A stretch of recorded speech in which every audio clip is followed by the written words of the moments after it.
Broly and Kale have a lot in common, which begs the question which of them would win in a one-on-one match. Here's how we compare them to see who is the strongest. Broly and Kale are like the Incredible Hulk and She-Hulk of the Dragon Ball franchise. They both have transformations that turn them green, engulf their muscles, and send them into a berserker-like rampage. Upon Kale's on-screen debut, fans immediately made the comparison to the DBZ movie villain. It only seems natural to compare the two to know who is stronger. It can be fun to think about how two similar beings would do in a one-on-one fight against each other. That's the entire premise behind the death battle stuff. Here's an idea of how Broly and Kale would fare against one another. Who is stronger? The best way to access which of two Dragon Ball characters would win in a fight is by determining who's stronger. Modern Dragon Ball likes to emphasize the value of refining one's skill in addition to strengthening one's body. However, at the same time, it constantly has fighters win by making one too powerful for the other to even scratch. A fight between Broly and Kale would most likely be decided by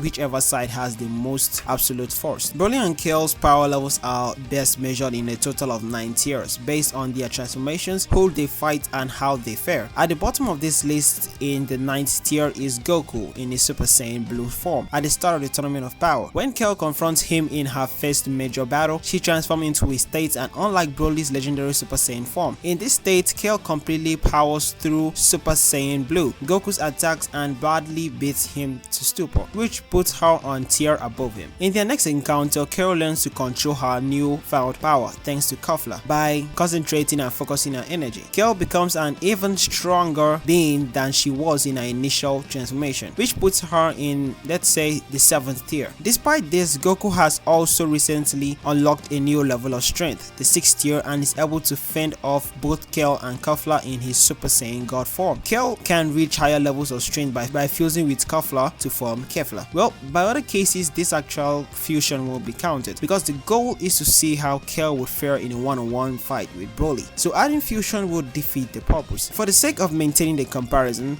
Kefla will be excluded from the tier list, although for the record she would likely give Broly a run for his money. Following the Tournament of Power is Broly's arrival, and thus his entirety into the tier list is kind of absurd. Before Broly changes from his base form into a Super Saiyan, he has a unique in-between form called his Wrathful State. By drawing on the powers of the Great Ape without transforming, Broly is able to fight on par with Super Saiyan God Goku and eventually overwhelm him. This puts Broly in the 5th tier of power. Goku makes it up to at least the 5th tier with his post-tournament Super Saiyan Blue form. This puts him on par with Wrathful Broly and even seems to give him an edge. This isn't enough to say Goku is in another tier, but he should at least be at the higher end of the 5th tier. Broly's change into a Super Saiyan is a much greater change in power. In this form, he is able to push back both Goku and Vegeta in their Super Saiyan Blue forms and force them to retreat. The dramatic shift in the power dynamic rightfully makes Broly a member of the 4th tier. Joining him in the 4th tier would be the base Gogeta. Fused Warrior seems strong enough to take on Super Saiyan Broly, but he too becomes a Super Saiyan just to be safe. This gives him a big lead over Broly, so he should be placed in the